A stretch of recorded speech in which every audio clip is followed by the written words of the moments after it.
اور خواتین و حضرات یہاں پر آپ کو آگاہ کرتے چلے آئی ہے بہت ہی افسوسناک خبر، آگ لگنے کا ایک اور معاملہ منظر یہاں پر آ گیا۔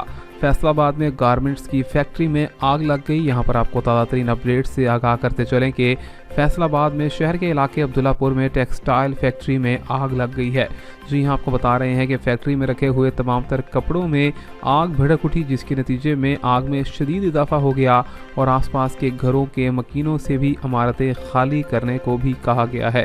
آپ کو بتاتے چلے کہ یہاں پر جو فیکٹری ہے اس میں آگ لگنے کے معاملے پر فوری طور پر یہاں پر فائر بریگیڈ کی جو گاڑیاں ہیں 8 گاڑیاں مکمل طور پر بھرپور کارروائی کرتے ہوئے آگ بجھانے میں مصروف نظر آ رہی ہیں۔ آپ کو بتاتے چلیں کہ آگ لگنے کا جو معاملہ ہے وہ کپڑوں کی وجہ سے دیکھا گیا اور فیصل آباد میں گارمنٹس کی ایک لوکل فیکٹری میں آگ لگنے کا یہ معاملہ ہے، جس کو دیکھتے ہوئے تمام تر مزدوروں کو لیبر کو فیکٹری سے بحفاظت باہر بھی نکال لیا گیا ہے۔ آپ کو بتاتے چلیں کہ تاہم کسی بھی قسم کے جانی نقصان کی کوئی اطلاع موصول نہیں ہوئی ہے۔ یہاں پر آپ کو بتاتے چلیں کہ اس سے قبل بھی کراچی شہر میں متعدد آگ لگنے کے واقعات رواں ہفتے میں دیکھے گئے ہیں، جہاں پر جھگیوں میں آگ لگنے کا معاملہ ہو یا پھر زینب مارکیٹ میں دکانوں کے جلنے کا معاملہ ہو۔ یہاں پر مختلف طرح کی آگ لگنے کے واقعات، اس طرح سے کیا کوئی بھی سیکیورٹی انتظامات نہیں ہوتے ہیں پاکستان میں کہ آگ لگنے کے معاملات منظر یہاں پر آتے ہیں اور بہت سی جانی نقصان بھی اٹھانے پڑ جاتے ہیں۔